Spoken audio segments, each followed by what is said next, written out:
Darc and Moody, Moody and Darc. It's been real from the start. Speak the truth, then you playing your part. Nothing fake here. We've been real since daycare. Some change, some stay there. Came from the streets, we speak for the streets, we speak for the youth. Nothing but truth. Feel it in the booth, feel it in your soul, feel it in the cell, feel it on parole, feel it on probation, feel it when you free, totally free. Pardon me, till they pardon me, till they pardon we. Positivity from negativity, back to positivity. The podcast for the streets, helping you eat. We live by the code, we live what we speak. We revolutionize real love, honor, respect, loyalty, educating the masses, bringing unity. It's all or nothing. The podcast for you and me is Darc and Moody. We the voices of the community. I hear voices right now. I can hear them just as plain as day.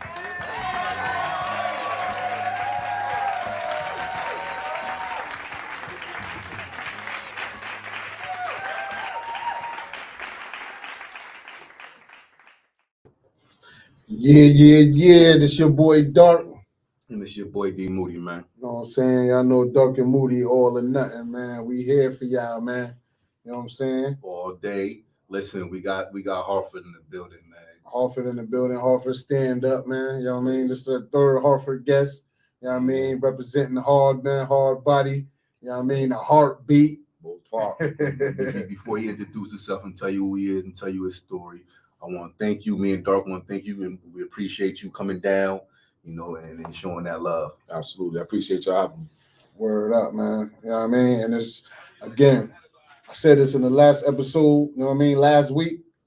You know what I mean? This is the infancy, and we only growing, man. We gonna become, you know what I mean? This baby steps, man. And when we get greater, when it's bigger, we gotta bring them back. We're gonna bring all the first 20 people, we bringing them back, man. You know what I mean? When this thing is huge, man. The first 20 people, we bringing them back, and not in no particular order. You know what I mean? So look forward to that, man. All y'all who watching this, and it's gonna get greater, man. You know what I mean? And it'll be more experiences, more life being lived, and boom, we that's where it is with that, man. Yeah, you know what I'm saying? We ain't trying to be all ratchet up here and all that stuff. So we trying to give y'all the truth. We trying to give y'all positivity. We trying to give y'all growth.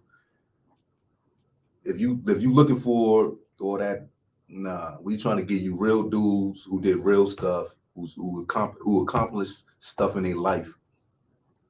So that's what you're gonna see. Females too. We got the listen. We're gonna give you everything. You want ratchet? That's probably gonna be here too. Season 4, man. That's coming. That's coming, man. That's coming, man. Word up, man. But gotta introduce yourself, brother. My name is Kimathi. Everybody know me as Ramel Born. Came from Hartford, born and raised Hartford, Connecticut, Bowles Park. Moved over to the North End for a little while. I was talking about growing up in the childhood as my youth. I can't say that I had bad opportunities. I had both my parents in my house. I'm one of 4 siblings. Got my older brother. Hold on. Shout out to both parents being in the house, man. Yeah, trying to provide that for my little one. Yeah, we struggled. We was in the projects, but I could say that my father was there. My father, we're both Jamaicans. So he brought us over from Jamaica. But he did his thing. I can't say that he was a bad father. He divorced a little bit later, but he was there for us.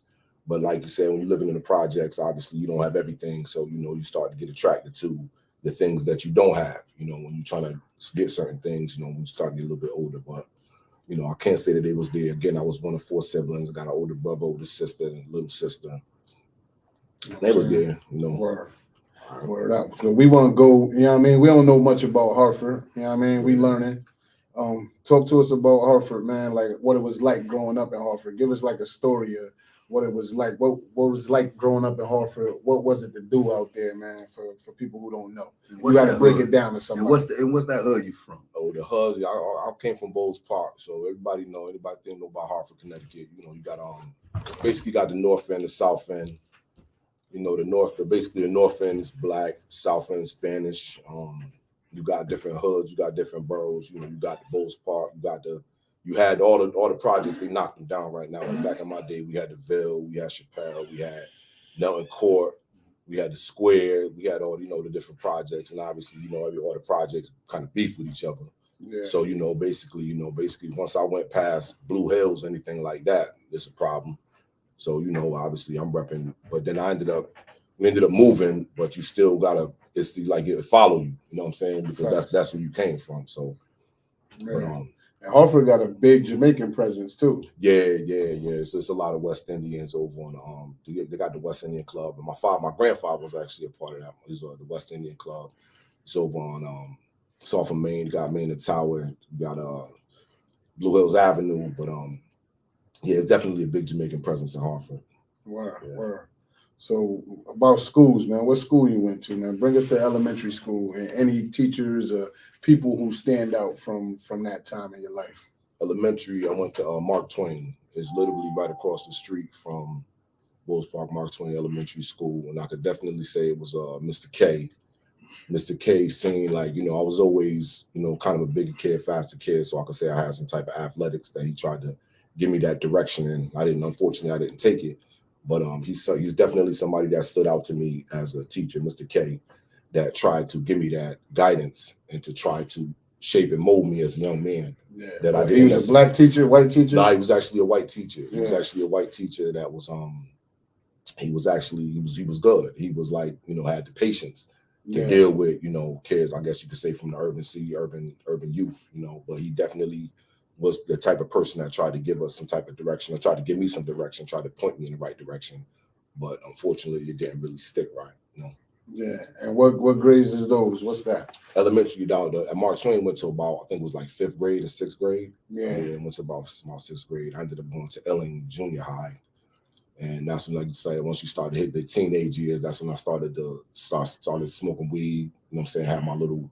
Started selling a little bit of weed, doing my little thing like that. Once I got introduced to females and weed, I could say that's when things started taking the wrong turn. Two things that don't mix. Yeah. What don't mix? Weed and women? Yeah, that was my back old then. vices back then when you're young. Yeah. You don't have that discipline. When you get older, you can learn to discipline yourself and stuff like that, because those is big responsibilities that as a child, as a young man, I didn't really know how to handle that. And I used to call myself a break dancer. And call myself, break dancing and rapping. I used to look up to the Run DMCs and all of them. So I call myself being a break dancer rapper. So you mix that two together, and you think you're a little Playboy type dude. That wasn't a good look for me. You know what I'm saying? So that kind of led to problems. Well, let me just bring you back. Break dance and rap. Yeah. So you the age of our past guests then. Yeah, I'm about right there. You with Darcy B then? Yeah, I'm about right there. Yeah, I'm on my late 40s, everybody hit 50s. We coming up, Yeah, I'm not 50 yet, bro. You had the cardboard box, I remember. Yeah, we had all that. No shame. We had the Pumas with the fat laces. Yeah, man, I remember that. You remember those. Yeah. Don't do that. Don't act like you don't remember that. I remember them, but I had to get my brothers. But you had some. I had my brothers after he was done with them. Yeah, but you was in the age of wearing them, though. That's what we're getting at. So you had Pumas with the fat laces. I wasn't in the age of copping them. You had the Adidas with no shoestrings in them. All types, all that. I had my brothers. Toes. Yeah. My brother passed them down to me. Yeah. But you rocked them. Yeah. My brother was in the game before me. This guy, he trying to avoid the question, man. Moody 50, y'all. Oh, y'all who don't know. You up there. Yeah. But yeah, those some of the things that definitely that shit shaped your childhood, when you grow up in situations seeing things like that. When you up there and you see that, you kind of aspire to that. You aspire to be the LLs or the Run DMCs or I like the, back then it was my favorite. Me and my brother had a little thing going on where it was who's better, KRS or Rakim, and I always favored Rakim. Fact. Not even knowing that, it was basically, he was speaking more science to me. And I like the fact that whenever he came out deep and he was hard and he was, again, no disrespect to KRS. My philosophy, I could quote that word for word. It was like, KRS was a beast. But to me, I just gravitated more towards Rakim. Yeah, since you brought that up, I got to ask a few questions now. Who you got, Jay-Z or Nas, man? That's a hard one. Now, you got to give me one, man. You know what I mean? No matter how hard it is. I'm gonna go with Hove just because of the fact that Hove to me overall. Yeah. Because he's from Hartford. Because he's from Hartford. Love Queen. Hartford love Queen. But I'm also going based on, because to me, if you talking about just straight lyrics or you just talking about overall, just period, man. No, period. Yeah, whatever you got whether it's Hov or Nas, whatever the reason is, who you got? Yeah, I got to go with Hov just because of the fact of the longevity and the fact that he was always a businessman. Yeah, And he took that hustle from the game. From the game, and Yeah. he took it basically from the music game. And you see now this brother's a billionaire. Yeah. So the fact that he's incorporated the principles that he learned from the streets, which I try to teach individuals, or what I try to propagate now, is you take the principles from the street and he just applied it to a business level. Facts. So as much as you have individuals like Nas, who's a great lyricist, it took him some time for him to really take advantage of the fact that you're a businessman. But Facts. they said Nas was more or less focusing on the art and the craft. And business Jay always had the mindset of we focusing on this business. Yeah. So Nas had more love of the art. Yeah, exactly. And Hov got that love of the business. He was always a hustler. And to me, that was one of the things that even when I touch on is a lot of kids today, they don't necessarily understand the concept of a hustler, where you can have a hustler. You don't necessarily, like a brother told me, to say that you a drug dealer, that's not really a hustler. You're just a drug dealer.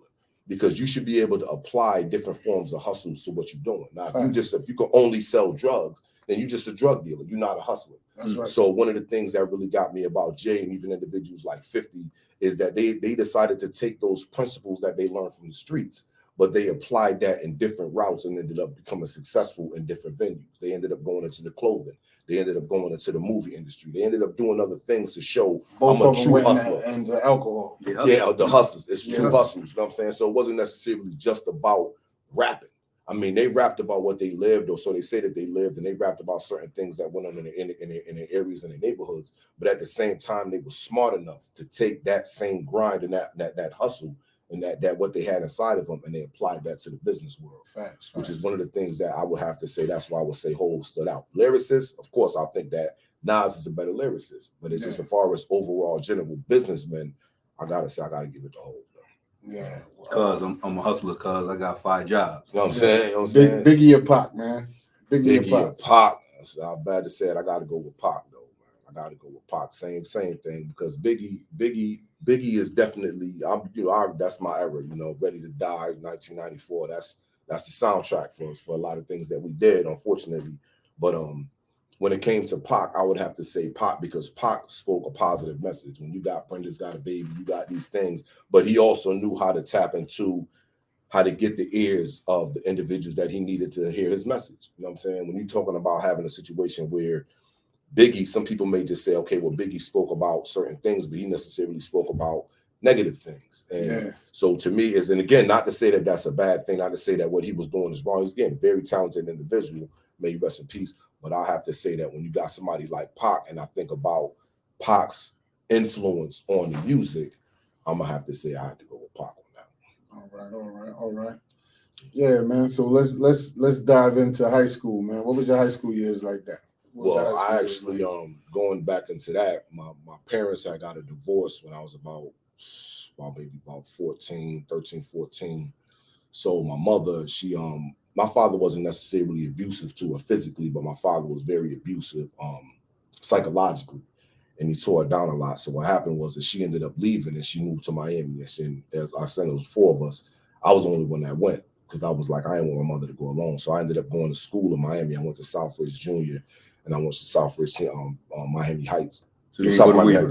You ain't go to Weaver? Nah, I ain't go to Weaver. I ain't go to Hartford High. I ain't man. Yeah, I ain't go to none of them. I went to my school in Miami. Yeah, they might do Hartford. They might take your Hartford thing and put you in Miami. Yeah, that's why a lot of people, they like, he's from Hartford. Yeah, because I grew up, my family was still here. Yeah. But it was like I'm back and forth. So every time summer vacation came, I'm back out here. But when school's back in session. But yeah, I went to but again, that was somebody asked you where you from. This Connecticut, Hartford. Yeah, I came from Hartford. I'm always gonna rep Hartford. You're not gonna do the jagged edge thing. No. I ain't doing those. I could say that I have experiences in Miami, but Miami's not my home place. Hartford, Connecticut's my home place. You know, shout out to Connecticut, man. Yeah, I'm always gonna rep CT. So your high school reunion, you gotta go to Miami. I gotta go to Miami for that one. That might be a little trip too. But you had fun down there. Oh yeah, no, definitely, because like you said, it was different. It was different because just without me going to Miami at that time, it was. Speak previously, it wasn't the fact that they couldn't separate, New York from Connecticut. Yeah. So when I'm down there, I'm going down there, and at the time, again, we talking about the ages of the time when we had Bubble Gooses and, you know, the 40 below Timbs and, you know, the Bally boots and all these situations. So I'm going down there like that. Miami at the time, they wasn't doing things like that. Yeah. They wasn't wearing clothes like that. And you was a rapper then too. And I'm a rapper too. So me going, and I had my whole mouth, my sister. They just doing that now. They no, not only that, is when they did that, they filed their tooth down. So what they did when they had 1 or 2 teeth, you thinking you doing something. Yeah. I'm going down there with my whole mouth rocked up, not knowing they all caps. Full grill. And you know, that's my teeth today, but that's there. But so when I'm down there, it's like the transition of me coming from Connecticut going to Miami. It was like a completely different world, you know, because again, I'm speaking different, I'm talking different, I'm moving different, not just because it's just the nature of where I'm from, you know, it's just not, it just wasn't, it's just, you're just a different person. So that had me where, again, I had to deal with, okay, I got to fight, I got to put myself in a situation where I don't want nobody say, you know, this kid is sucker, this dude something. So, you know, you had to obviously, you know, stand up for yourself. And as a result of that, I ended up getting close with somebody down there. There was a specific gang. I ain't gonna mention the gang, and I started hanging around with him. And then that kind of led to, I would say necessarily, not to say my downfall, but that kind of led me to living a certain lifestyle that was down there. And then I began to, I'm coming back and forth. So I'm learning, I guess you could say 2 sides of it. So I'm learning certain principles that I'm learning from in Miami. Again, 188, 104, South Miami Heights. That's where I'm from. Just came from Perrine. I was down there for a while. And coming back up to Connecticut now, that's like, I'm thinking, you know, I'm doing more now. You know what I'm saying? I got the experiences from 2 places. So now I'm coming up here and I still got my friends up here that I'm rocking with, but I'm also down there doing my little thing. So yeah, that was kind of like a double. It was good and bad. You know what I'm saying? Because again, I was getting experiences from another place. But at the same time, how somebody said, no matter where you go, there you are. Yeah. So no matter, even though you put me there and then, you know, supposed to have been an opportunity for me to try to do something better, I decided to find individuals that still live in the way that I wanted to live at the time. You know, and obviously that wasn't the right type of lifestyle. Did you graduated from high school? No, I got kicked out. I ended up having to go to Robert Morgan to finish it because I got into a fight. So they ended up kicking me off, said I can't go back to school. So, but I was so close that they said all I had to do was finish up these courses.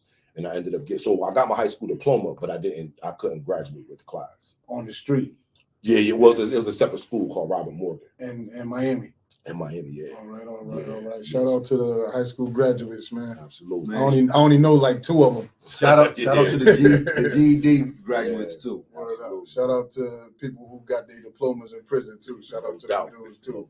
Continue that education. Education, man, is powerful, man. Yes, sir. All right, yo. So walk us through the you got your diploma out there in the streets of Miami. Yeah. And now, what brought you back to Connecticut and the game in Connecticut?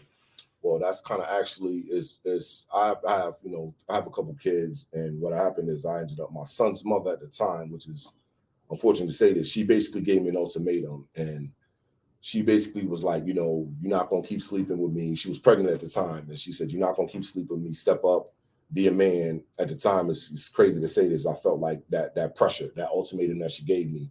I had my daughter that was up here at the time. And I decided to say, I'm going to step out. And I said, I'm going to go visit Connecticut. And I said, you know what, when you stop acting stupid, you know, I'm going to end up, you know, I'll come back. But as of right now, I'm about to go again. Like I said, I'm going back and forth. So I ended up coming back. So the kids is in Miami.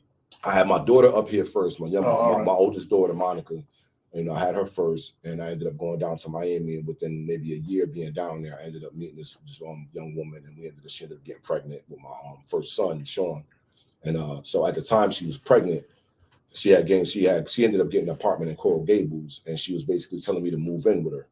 But at the time, as a young man, I felt that was like a trap. Like I didn't want to be tied down like that. I didn't want to have to just sit there and stop doing what I'm doing. You know, I'm ripping and running in the streets. I'm going out to clubs. I'm having fun. I'm chilling with my boys. And to me, at the time, what she was trying to put me on, I felt that was like a sort of a prison at the time.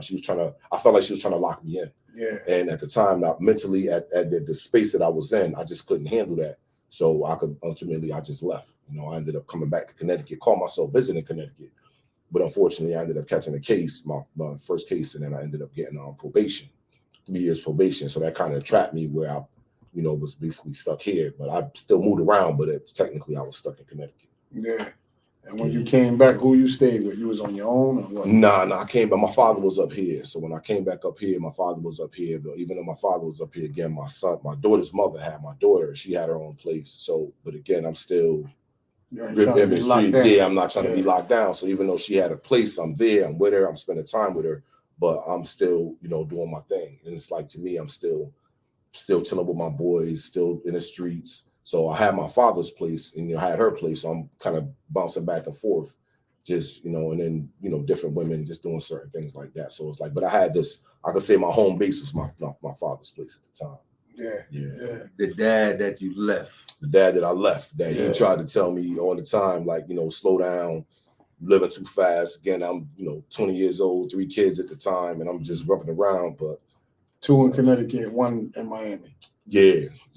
All right. And 2 by the same woman. Or you? Nah, 3 different women. Yeah, it's 3 different women. I know the life. He know he that right there. He know the life. Yeah. 3 sons. 3 sons, all in the same month. Same different one. You the same month. You 2 weeks apart. Only why yours ain't in the same month because one is at the end, and the other one's at the beginning of the other month. Yeah.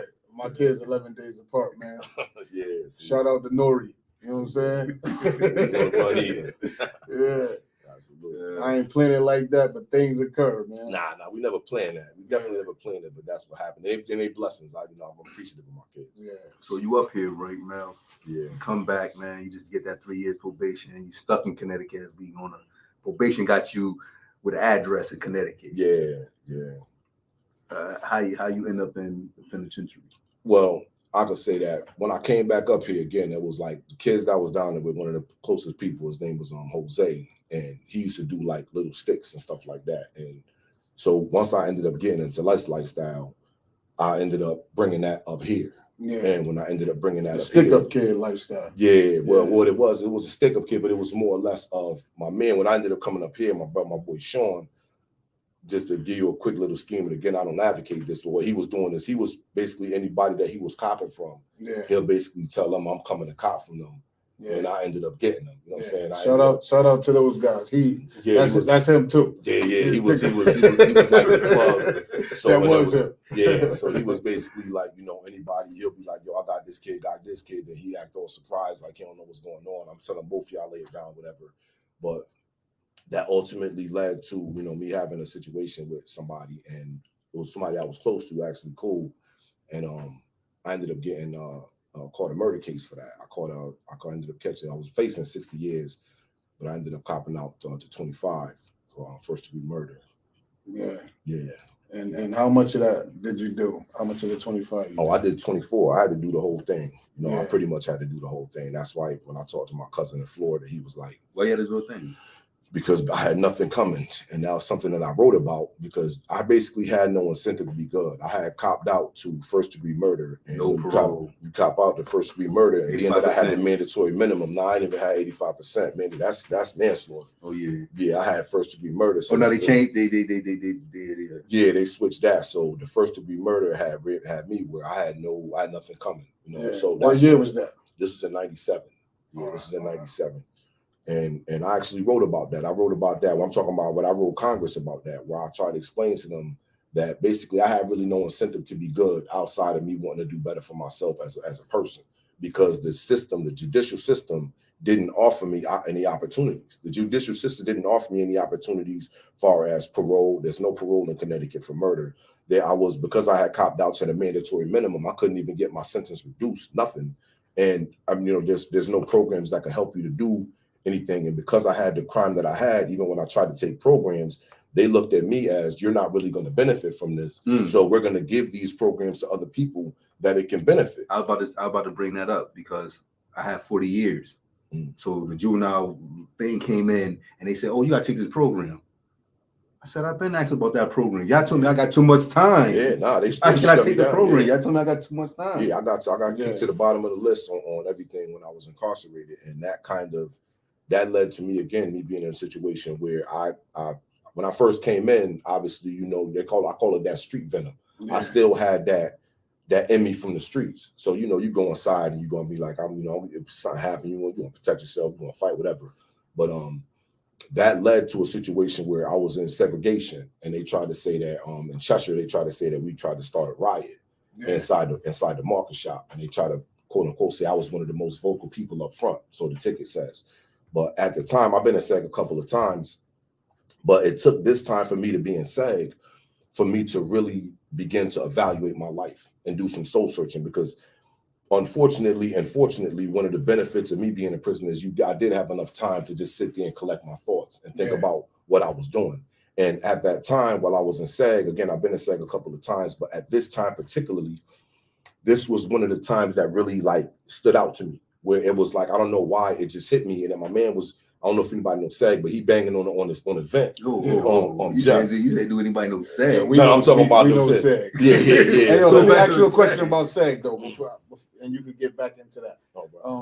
You feel like it's a need for SEG, and I feel in the penitentiary, it's a need for it, because you know it's a big thing going on right now where they're trying to eliminate SEG. Yeah, no. Right now they have it in SEG. Again, I'm still connected to individuals in SEG. They have a new system with it a little bit. No, it's 3 days. Yeah, anything you do now. Yo, personally, keep you on SEG for more than 3 days. Personally, me being who I am and being incarcerated and wilding and all that, I think it's a need for SEG. Personally, See, now I think it's a need for SEG. I used to tell them it's another bad.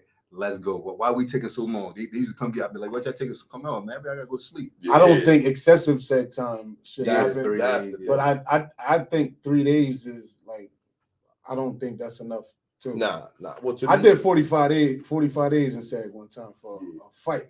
It got bad with the fight, and I did 45 days. I think I should only got 7 days. Yeah, but they go through the investigative phase. That's one of the things that got me when I was inside there. They was holding me. They didn't have a time frame on me because they was basically saying that they was going through the investigation. How long was you in SEG for? Almost 2 months. And that's excessive. That's it was almost. You got to look at the investigation. You got to look at what they call it, your advocate. They're COs. Yeah. They're counselors. Yeah. You got nobody that's really gonna represent you. Exactly. Yeah. Nobody advocating for you properly. Because now you got the counselor, right? She's your advocate, whatever, right? And you got the warden. They saying, we don't like him. Your advocate is going to be like, shoot, this is my job. Against you. Yeah, this is my job. So, okay, he need to go through his 30 days. Absolutely. So now it's only 3 days? Yeah, now it's only 3 days. Yeah. So you come back to the block. Right, and you stab somebody, you only get 3 days? Back to the block. You only get 3 days. And you coming right back, no matter what. You come right back to the block you was in. So it's no need to be good then. There's no incentive for somebody to say, you know what, I could bust you in your head, I could hit you up. Ain't nothing gonna happen to me. So again, the consequences. Outside charges could still happen. Oh no, you probably definitely gonna get some outside charges. You're gonna get some time added to you. But as far as you thinking that the punishment is gonna come inside the prison system, as far as you saying you're gonna punish me by putting me in SEG, they eliminated that. Which, like you saying, sometimes that could be good and bad. You know where being good come from? For me, is the hope of getting out. Yeah. Okay. When I went to parole, like I was good for 12 straight years. And dudes would be like, yo, Moody ain't doing it. When I got to that parole, and I told him, yo, I've been out of trouble for 12 years. I've been in vocab for 18 years. They said, yeah, let's get this dude out of here. Yeah. Because I had the hopes of getting out. Now I watched somebody hearing, and they denied him because he caught a ticket 2 years prior. Yeah. So it made sense. It makes sense for me. Yeah. I had the hope. The reason why I was good my last 12 years is I had the hope of getting out. Plus the juvenile law came, and I definitely had to put some work in. Matter of fact, talking about you commented on the picture with my boy Jason Cassiano, Ion, who was State versus Cassiano. If you read it, he had the 50 years. His laws say that you cannot give a juvenile life without parole. And then the Miller case came. That was one case he did. Yeah. You told me that Ion did more than that. Like he was like, yo, we gotta give him credit for more than that. Oh yeah, absolutely. Shout out to Jason Cassiano. Well, Jason Cassiano, I can say what he did for me is he definitely opened my eyes to basically the system. And basically your rights. And a lot of people may not fully understand their rights. And a lot of people may think, oh, because you're incarcerated, because you're a prisoner, you don't really deserve any rights. Well, if you take that away from us, then again, the next step is going to be taking away the rights from somebody else. So he basically opened my eyes to the fact that even as an incarcerated individual, we do have rights. And one of the things that I stood out to me is he ended up getting it. So when you ended up trying to file something, you're going to get a public defender on that, even when it came down to sentence modification, because some avenues that individuals try to take, for anybody who don't know in the public, when you're trying to advocate for your release in prison, you're trying to go through either a sentence modification or you're trying to go through some type of competition board with the Board of Pardons and Paroles. But whenever you file certain things, they will say that if it doesn't meet a certain criteria, you're not going to get representation on this. Now, as an individual who's uneducated trying to present something to the courts, and you're dealing with an attorney on the other side who's a prosecutor, I mean, come on, it's not even adding up right. So if you don't even file the proper paperwork, if you don't follow certain procedures, they're going to deny you and say on a technicality. And even if you have a valid case. So what case Justin Cassiano did is he actually had them pass a law where they were saying that you're going to get representation on some of these cases, which I believe helped a lot of people out. And that was myself included, even though I didn't get the relief that I wanted. But the fact that he helped with legislation to recognize that there's individuals that should be given an opportunity in court. They just may not have the knowledge to do that. I didn't go to law school. I didn't know anything about drafting motions or making sure that I filed things in triplets or how to serve parties and certain things like that. That's the devil. Not to cut you off.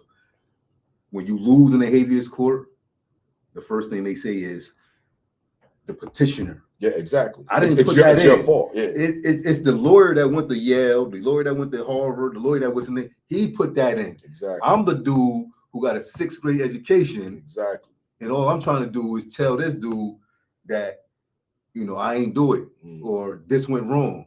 And I don't know how to present this. It's the filter. You know what I'm saying? But when they come back, when you lose, they come back. The petitioner failed. Yeah. I failed to do what? Exactly. Yeah, that's a big fact, man. Yeah, that's a big fact. They'll put you, like you just said, without no public defender, they'll put you in there knowing you got, you probably can't read, you probably can't do nothing. They'll be like, well, cop off to 40 years. You rob somebody and they fell and they hit their head, cop off to 40 years. I'm not understanding. Exactly. And that's one of the big major discrepancies we have with people from inner cities, because you have individuals who's actually innocent of their crimes. Facts. But then you have situations where they don't know how to properly defend themselves. They don't know how to actually put forth the paperwork to show, no, this is not what happened, as the prosecutor said it. Like, to give you a quick example, they try to say in my case, a bill of particulars. Now, if anybody familiar with a bill of particulars, just so I'm not going to give you a big legal thing, but a bill of particulars has to be filed in order for the courts to determine exactly what happened in your case. Now, my lawyer failed to do that. So as a result of my lawyer failing to do that, the prosecutor could have went with its two sides. It was literally three different accounts, witness accounts inside my case. Now, by my lawyer failing to file a bill of particulars, the prosecutor had the option to choose anyone he wanted.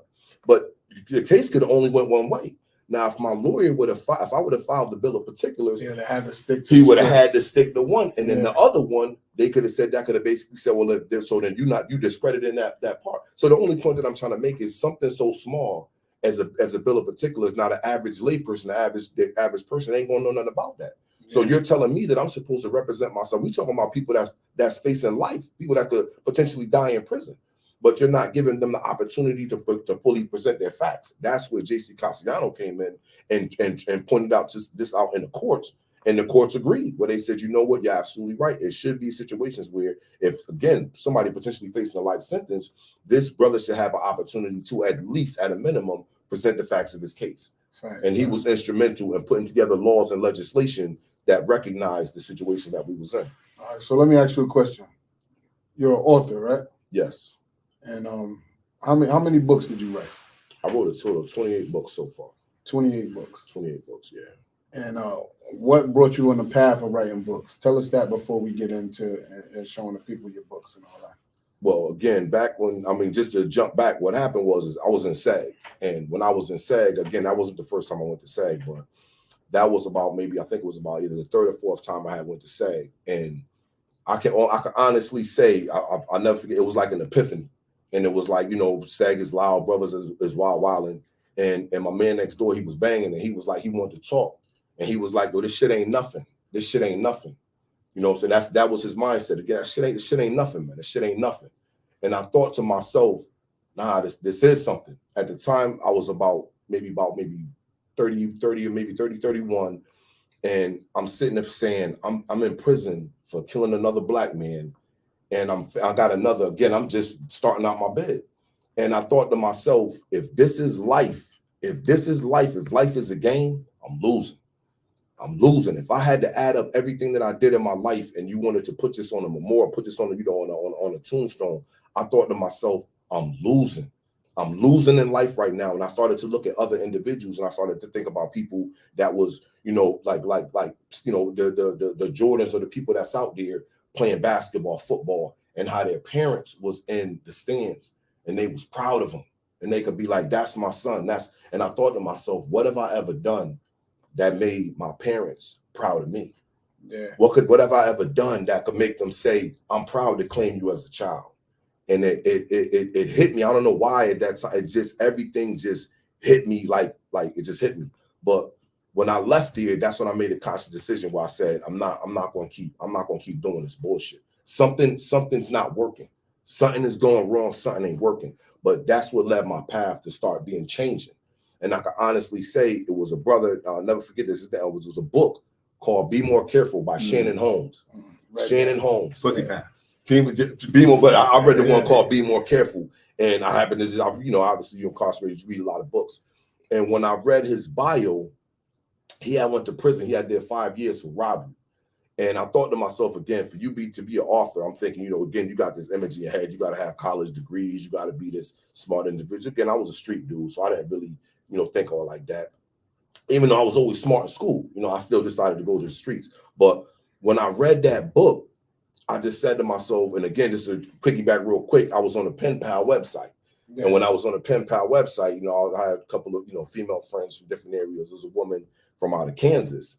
And we used to write stories. I had enough time. So we writing stories back and forth. And then I wrote a story. She was like, tell me what you want to do when you first come home.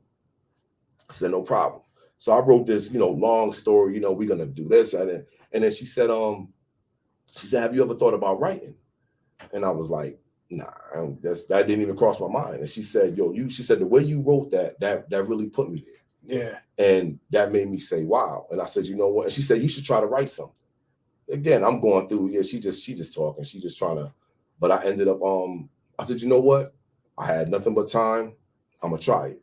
So I ended up writing my first book, which was ended up becoming a 2. It was so long that I ended up cutting it in half. Yeah. But it was called Queen of Thieves. And I ended up submitting that to Triple Crown Publications. First book I ever wrote. They signed me. Yeah. From a prison cell. So, and the funny part about that is when I'm writing this book, it was 2 sides of what you have individuals inside there. Some people kept telling me, man, that shit ain't gonna work. The staff gonna take your money. They came with and I'm telling you, they came with every single excuse as to why I shouldn't continue going forward. Then you had other brothers that was like, nah, Rod, do your thing. And I came, and that was another thing that really stuck to me about the type of individuals that I associate with. But I ended up getting this book published by Triple Crown Publications. Shout out to Vicky Stringer for giving me that platform. Shout out to them. Yeah, so I ended up getting that, and that kind of sparked me. But again, Shannon Holmes sparked me with the Be More Careful. Audrey ended up sparking me by telling me, I should write, and I ended up just taking that venture. Then once I did it, it became sort of therapy. It was a situation where no one likes prison life, so I used that opportunity to take my books and basically escape. That was my way. That was my way of escaping, where I could just go into my readings and my writings, and I can just kind of create it. Where it got to the point where I had my little chessboard and I had my little notepad, and I would keep them right on the side of my bunk, and I'd be laying down and I'll just keep jumping up, just because I didn't want them thoughts. I didn't want them thoughts to go. But that's what started my path on my course of writing. All right. 22 books. 28 books. Yeah, my bad. I don't mean to short you. Yeah, so talk to us about the Black Files book. All right, yeah. One of the books that I ended up writing is it's a 4-part series.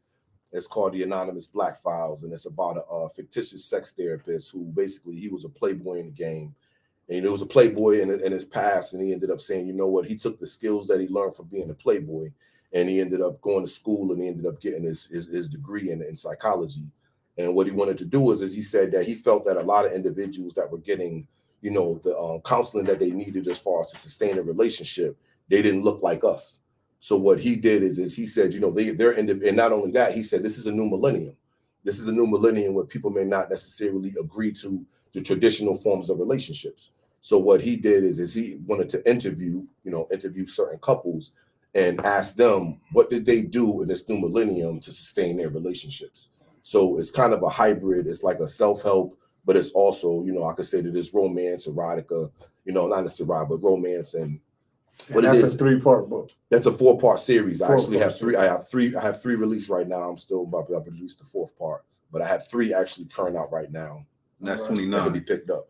And you No, still 28. It's still 28. Yeah. You write under pseudonyms. I write under 3 different pseudonyms. Yes, I go by KM Kudjo is one of my pseudonyms as far as the Anonymous Black Files. I actually go by my middle name, which is Kimathi Khama for my urban therapy.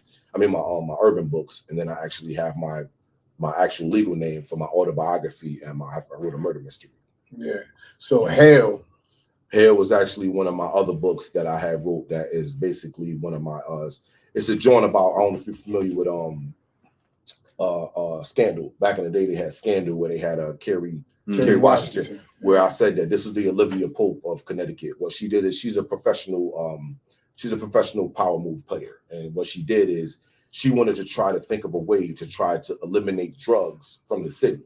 And there was a big music producer. His name was Billy Deck, and he was the one that was kind of running all the drugs in the city. Yeah. So don't give too much away. Don't. No. But because I ain't gonna give it too much away. But I want to spark them, so you know, so they can see that what it was is basically saying that she wanted to try to incorporate, you know, she wanted to take away the drugs out of the city. Yeah. But as a result of her being, you know, this woman that's in the upper, I say the upper echelon and the power structure, she's dealing with individuals in the element. So that's when in the upper world and you know, like say the upper echelon, they collide on that. So Hell is the pseudonym you use with your middle name. No. Yeah. Hell is my middle name. That's Kimathi Khama. That's my middle name. Kimathi Khama. And The Death of Me. The Death of Me, that's my autobiography. That's something that's personal to me. Yeah, that's personal because that's basically my whole life in a nutshell, and my 24 years of incarceration, the things that I learned inside there, my growth, and what I had went through. You know, basically the book basically break down all of the influences that influenced me growing up, all of the people in my life that stood out to me, all the people that, you know, I could say made me make the choices that I make. I have an older brother who's a very, very big, I'd say my older brother is probably a bigger influence on me than my own father. Shout out to my brother Saresi. Shout out to the brother. Hey, yo, give me one good story that's in The Death of Me. Just one good story. Just one good story. Don't, you know what I mean? Just I could something that's gonna make the people be like, yo, I gotta read that. I definitely could say when you go inside there, I have the chapters broken down, but one of the chapters that is called Black Icarus. And anybody who's familiar with Icarus is Greek mythology, but it's basically you try to fly too high to the sky. And his wings burnt off, his knowledge. All right. So what it is I have a story in there, and it's basically showing how, as much as we have this illusion of success when we on the streets, that we think that we're doing all of this and we're doing certain things, that we're going too high, but we don't even know we're killing ourselves. And that's something to me that I believe is one of the more powerful chapters that I take pride in that chapter, and I polish that up because I wanted to send this message out there for that. Yeah, I just opened it up, and I'm gonna tell you what I just off the muscle what I saw, what I like, and I'm still in it. It says there was a death in me, and now today I have a new life in me. Yeah, you know, powerful. Definitely. That's powerful. I'm still in it. That's powerful. I'm still in that. That's 100% powerful. Yo, so we got sexual drive-bys. Yeah, that was my little venture into, you know, again, I'm doing short stories, and you know, I realized that to me that was one of the things that I have to admit that I like reading. You know, I started to read certain books. I read a bunch of books about Zane, and I read this sex. Yeah, those are, it's basically short little excerpt stories, whereas, you know, it's basically little short stories. How many pages? That's probably about maybe about 20, about 30, something like that.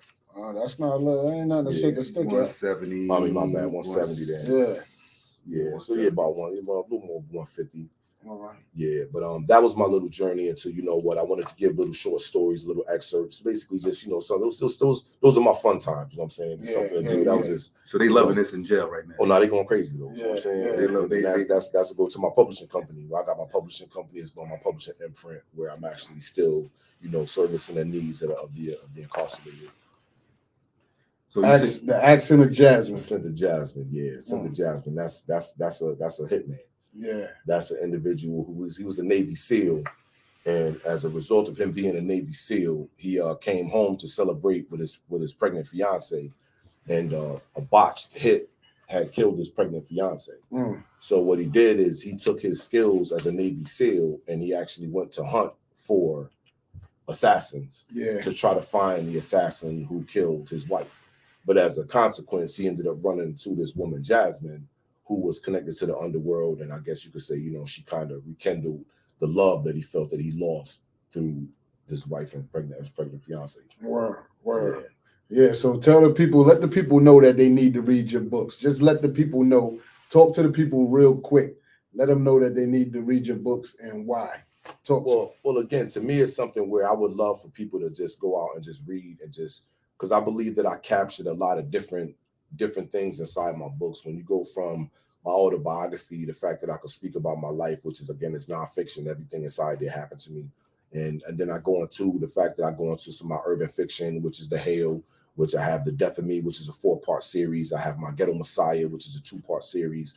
I have The Queen of Thieves that was signed by Triple Crown Publication, which is about females. But all of my books, again, I believe that there's a message behind it. Even if I pepper it with some entertainment, I always believed that I wanted to give my all. I didn't want to shortchange my audience. And I didn't want to shortchange my audience to not give them something where they could read something, even if it's on a sexual level, if it's on a spirit. I'm trying to always give them something. So I truly hope that when somebody does read my books, that they'll see that, you know, they appreciate the fact that I took this time out. I appreciate anybody who reads my material. Yo, that's a lot of time, man. Yeah, that's a lot of time. How long you been home?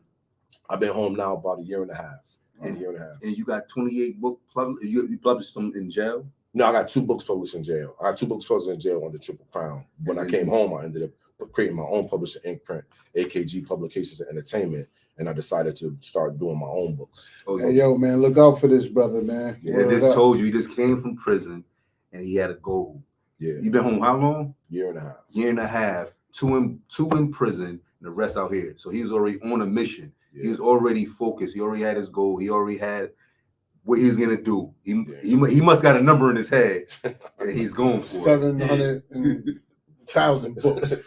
But one of the things that I could say that is again, and this is about anybody who's coming home, and we talking about being opportunities being presented. I was fortunate that I ended up getting a job, but I see that when I tried to go for other jobs, I couldn't get those jobs. Yeah. So again, going back to being a hustler, and it was the fact that I said to myself, I don't necessarily have to. I believe that there's many of us that we're smart enough to do certain things. Absolutely. So I said, instead of it being a situation where if the system is not giving me an opportunity as far as a good job because of this criminal record hanging over my head, I'm gonna create an opportunity. Exactly. Absolutely. So I said to myself, what I'm gonna do is I'm gonna create my own publishing imprint. I'm gonna end up giving opportunities to individuals that's still incarcerated who may have their stories to tell. So I'm trying to help them. I have a collaborative publishing contract inside my company, which I still help brothers in prison. Where I'm still trying to give back, because I believe, again, somebody make a mistake, but if you give this person an opportunity to not make that same mistake, he's going to come out and do the right thing.